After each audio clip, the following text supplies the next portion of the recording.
Musik lembut mengalun di sebuah gedung megah malam itu. Lampu kristal berkilauan, para tamu berdandan anggun, dan di pelaminan tampak sepasang pengantin yang menjadi pusat perhatian. Rizky menatap wanita di sampingnya, Amira, dengan mata berbinar. Hatinya masih tak percaya bahwa ia kini resmi menjadi suami dari gadis cantik dan terhormat itu. Amira, dengan gaun putih panjang dan senyum tipis di bibirnya, tampak anggun di balik taburan bunga mawar. Semua orang bertepuk tangan, memuji kecantikan dan kemewahan pesta itu. Namun, di balik wajah manisnya, tersimpan sesuatu yang tak pernah Rizky tahu. Keraguan. Rizky berasal dari keluarga sederhana. Ayahnya seorang guru ngaji di kampung. Ibunya penjual kue di pasar. Ia tumbuh dalam kesederhanaan dan dididik untuk bekerja keras serta memegang kejujuran. Sementara Amira, satu-satunya anak dari pengusaha properti besar, terbiasa hidup dalam kemewahan dan dihormati banyak orang. Pertemuan mereka tak sengaja, saat Rizky bekerja sebagai manajer proyek kecil di perusahaan ayah Amira. Kerja keras dan kejujuran Rizky membuat Amira tertarik. Namun bukan sepenuhnya karena cinta. Bagi Amira, Rizky terlihat aman. Pria baik, religius, dan bisa menenangkan tekanan dari ayahnya yang terus mendesak agar ia segera menikah. Pernikahan itu cepat. Semua tampak indah di mata orang lain, tapi tidak di hatinya. Sementara Rizky menatap Amira dengan rasa syukur, Amira justru memandang pesta itu sebagai pelarian. Ia berharap dengan menikah, kehidupannya terasa lebih tenang, lebih bermakna. Namun di balik kemegahan pesta, hatinya justru hampa. Malam itu, ketika semua tamu telah pulang dan mereka berdua duduk di balkon hotel, Rizky berkata lembut, "Terima kasih Amira, sudah mau menerima aku apa adanya. Aku janji, aku akan bahagiakan kamu sebisaku." Amira hanya tersenyum samar. Dalam hatinya ia berbisik, "Semoga saja janji itu benar. Karena aku sendiri belum yakin, apakah aku bisa mencintaimu sepenuhnya." Dan dari sanalah semuanya bermula. Sebuah pernikahan yang tampak penuh janji, tapi perlahan akan menguji ketulusan, cinta, dan kesabaran di antara dua hati yang berbeda dunia. Hari-hari pertama setelah pernikahan berjalan manis. Rizky selalu berusaha membuat Amira bahagia. Menyiapkan sarapan, menjemput pulang kerja, bahkan menyisihkan gajinya untuk membeli bunga kesukaan istrinya. Namun, seiring waktu, kebahagiaan itu memudar. Rumah kecil di pinggiran kota yang awalnya tampak nyaman, kini mulai terasa sempit bagi Amira. Ia terbiasa hidup di apartemen luas, dengan pelayan dan mobil pribadi. Sementara sekarang, ia harus mencuci piring sendiri, menjemur pakaian, dan menahan diri dari berbelanja barang mewah. Suatu malam, Amira menatap suaminya yang sedang sibuk memperbaiki kipas angin rusak. "Rizky," katanya pelan, "aku capek hidup begini. Aku nggak terbiasa hidup pas-pasan." Rizky berhenti sejenak lalu menatapnya lembut. "Aku tahu, Mir, tapi kalau kita sabar, insya Allah rezeki pasti datang. Yang penting kita sama-sama berjuang." Amira hanya diam. Kata sabar terdengar seperti nasihat yang terlalu sering ia dengar, tapi tak pernah menenangkan hatinya. Keesokan harinya, ia pergi menemui teman lamanya, Nadine, di sebuah kafe mewah. Dari situlah godaan dunia mulai menyapa. Nadine menatap Amira dengan pandangan iba bercampur sinis. "Mir, kami cantik, terpelajar, tapi kenapa milih hidup susah? Banyak loh pria mapan yang bisa kasih kamu hidup layak." Kata-kata itu menancap dalam-dalam. Dan ketika Nadine memperkenalkan seorang tamu lain di meja itu, Amira nyaris tak percaya. Arman, mantan kekasihnya dulu. Kini Arman telah sukses, mengenakan jas rapi, dan mengendarai mobil mewah. "Amira, aku nggak sangka bisa ketemu kamu lagi," ucapnya dengan senyum penuh percaya diri. Malam itu Amira pulang dengan hati berdebar. Di kepalanya muncul bayangan kehidupan yang dulu, pesta, kemewahan, dan semua hal yang dulu ia nikmati. Rizky menyambutnya dengan senyum, tapi Amira hanya menjawab singkat. Dalam hatinya, sebuah jurang mulai terbentuk. Sejak hari itu, Amira mulai berubah. Ia lebih sering keluar rumah. Alasan menemui teman lama jadi pembenaran. Sementara Rizky yang tak tahu apa-apa, terus bekerja keras, percaya bahwa istrinya masih bersamanya, padahal perlahan hati Amira mulai jauh, terbawa godaan dunia yang mengaburkan cahaya cintanya sendiri. Hujan turun deras malam itu.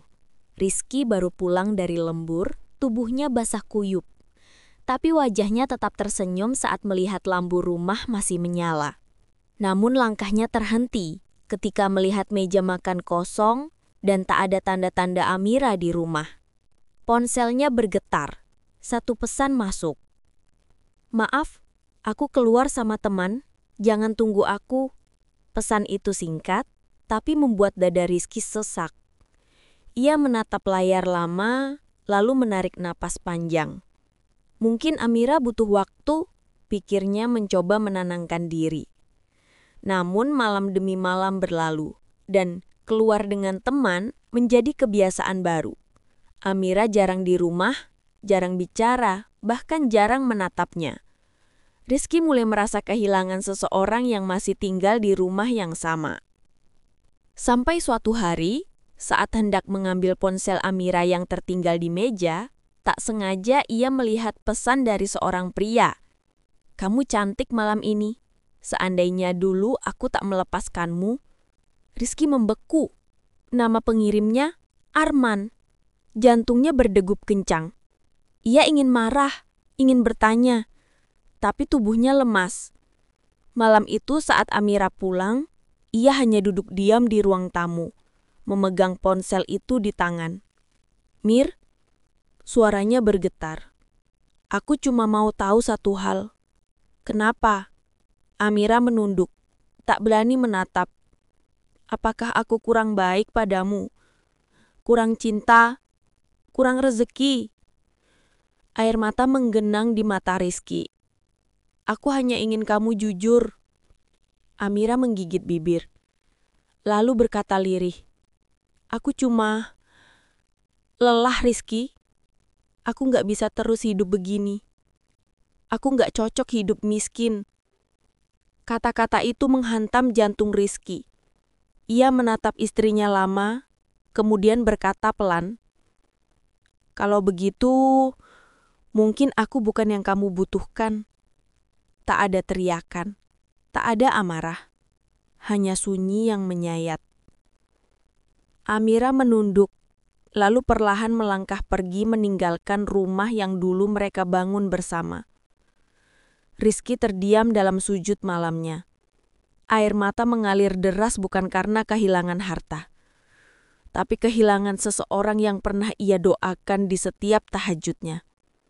Dan malam itu, janji suci yang dulu mereka ikrarkan di hadapan Allah retak bersama hati yang terluka. Waktu berjalan tanpa menunggu siapapun. Sejak kepergian Amira, rumah kecil itu terasa sepi. Tapi di balik kesepian, Rizky menemukan sesuatu yang dulu hampir ia lupakan. Ketenangan dalam sujud.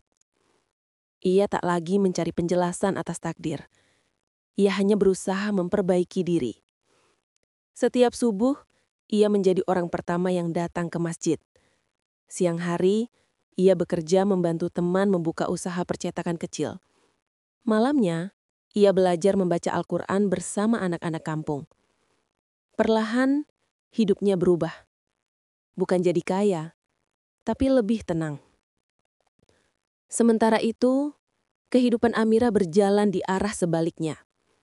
Beberapa bulan pertama bersama Arman terasa seperti mimpi. Ia kembali menikmati kehidupan mewah, restoran elegan, pesta, dan liburan. Namun seiring waktu, topeng itu mulai retak. Arman bukan pria yang ia kenal dulu. Ia mudah marah, kasar, dan sering memperlakukan Amirah hanya sebagai pelengkap gengsinya. Ketika perusahaannya terjerat kasus korupsi, semuanya berantakan. Aset disita, nama tercemar, dan Arman kabur ke luar negeri meninggalkan Amirah sendirian. Dalam semalam, kemewahan yang dulu ia banggakan lenyap. Amirah tak punya tempat pulang. Keluarganya menutup pintu karena malu. Teman-temannya menjauh, dan uangnya habis. Ia berjalan di tengah hujan malam itu, tanpa tujuan. Hanya membawa tas kecil dan rasa sesal yang tak terbendung. Langkahnya berhenti di depan sebuah masjid. Suara azan Isya menggema lembut, menembus hati yang beku. Amirah menatap ke dalam, melihat beberapa jemaah bersujud. Air matanya menetes. Untuk pertama kalinya setelah sekian lama, ia menunduk dan berbisik, "Ya Allah, aku yang dulu sombong. Aku yang memilih dunia. Sekarang, aku gak punya apa-apa lagi selain dosa." Seorang ibu penjual nasi di depan masjid menghampirinya dengan senyum tulus. "Kalau kamu lapar, Nak, makan saja. Jangan malu. Semua orang pernah jatuh. Yang penting mau bangun lagi." Kalimat sederhana itu menembus dinding hatinya yang selama ini keras. Di tengah hujan dan kelelahan, Amirah menatap langit dan berbisik pelan, "Mungkin inilah caramu menegurku, ya Allah." Dan malam itu, untuk pertama kalinya, Amirah sujud bukan untuk meminta dunia, tapi untuk memohon ampun. Pagi itu, sinar matahari menembus tirai kecil di musola tempat Amirah beristirahat semalam. Ia terbangun dengan kepala berat dan mata bengkak karena tangis. Tapi entah mengapa, ada rasa damai yang belum pernah ia rasakan sebelumnya. Ia duduk lama, menatap sajadah di hadapannya. Air matanya kembali jatuh, bukan karena sedih, tapi karena malu pada dirinya sendiri. Beberapa hari berikutnya, Amirah membantu ibu penjual nasi di depan masjid. Ia mencuci piring, menata meja, dan melayani pembeli. Setiap kali ia melihat jamaah keluar dari masjid dengan wajah berseri, hatinya seperti disiram air sejuk. Ada sesuatu yang hilang selama ini, ketenangan yang tak bisa dibeli dengan uang. Suatu sore, saat membersihkan meja, Amirah melihat seorang pria datang membawa beras dan bahan makanan untuk sedekah masjid. Ia tertegun. Itu Rizky. Pria yang dulu ia tinggalkan tanpa penjelasan, kini tampak lebih tenang dan berwibawa. Wajahnya tetap sama, tapi pancaran matanya berbeda, penuh cahaya iman. Rizky tak langsung mengenalinya, tapi ketika tatapan mereka bertemu, waktu seolah berhenti. Amirah menunduk, suaranya bergetar. "Rizky, aku..." Namun, Rizky mengangkat tangan pelan. "Sudah Mir, gak usah jelaskan apa-apa. Aku tahu semua yang terjadi sudah kehendak Allah." Air mata Amirah mengalir deras. "Aku ingin minta maaf. Aku sudah menghancurkan segalanya. Aku..." Rizky tersenyum lembut. "Aku sudah maafin kamu sejak lama. Aku cuma berharap kamu juga bisa memaafkan dirimu sendiri." Amirah menangis lama di depan masjid malam itu. Dalam sujudnya, ia berdoa dengan tulus. "Ya Allah, aku gak pantas meminta kebahagiaan dunia lagi. Cukup berikan aku kesempatan untuk menebus dosa." Sejak hari itu, Amirah berubah. Ia tinggal di rumah sederhana dekat masjid dan membantu kegiatan sosial setiap hari. Ia menolak kembali kepada kehidupan lama. Kali ini bukan karena terpaksa, tapi karena ia telah menemukan sesuatu yang jauh lebih berharga. Kedamaian dari penyesalan dan cahaya dari luka. Waktu terus berjalan, tapi luka di hati Amirah perlahan sembuh. Kini setiap pagi, ia membuka warung kecil di depan masjid, membantu ibu-ibu sekitar, dan membagikan makanan gratis untuk anak yatim. Setiap kali ia tersenyum pada mereka, ada rasa hangat yang menenangkan. sesuatu yang dulu tak pernah ia rasakan meski hidup dalam kemewahan. Suatu sore, Rizky datang membantu mengantarkan beras untuk kegiatan sosial. Mereka duduk sebentar di teras masjid, ditemani angin senja. Amira menatapnya dengan mata berkaca-kaca. "Terima kasih Rizky, kamu gak pernah dendam sama aku." Rizky tersenyum. "Kalau aku masih marah, mungkin aku gak akan bisa tenang. Semua yang terjadi justru ngajarin aku arti ikhlas. Aku belajar, kalau cinta karena Allah gak akan berujung luka." Amira menunduk, menahan tangis. "Aku dulu terlalu sombong. Aku pikir kebahagiaan itu cuma soal harta. Padahal semua itu gak ada artinya tanpa keberkahan." Rizky mengangguk pelan. Kadang Allah ngizinin kita kehilangan supaya kita belajar menemukan yang sejati. Kamu kehilangan dunia, tapi lihat sekarang, kamu justru menemukan dirimu sendiri. Beberapa anak kecil datang berlari memanggil Amira. "Bu Amira, ayo kita ngaji." Amira tersenyum dan mengelus kepala mereka. "Iya, sebentar ya." Rizky berdiri, menatap Amira yang kini tampak begitu berbeda. Bukan lagi wanita yang mengejar kemewahan, tapi sosok yang bersinar karena ketulusan.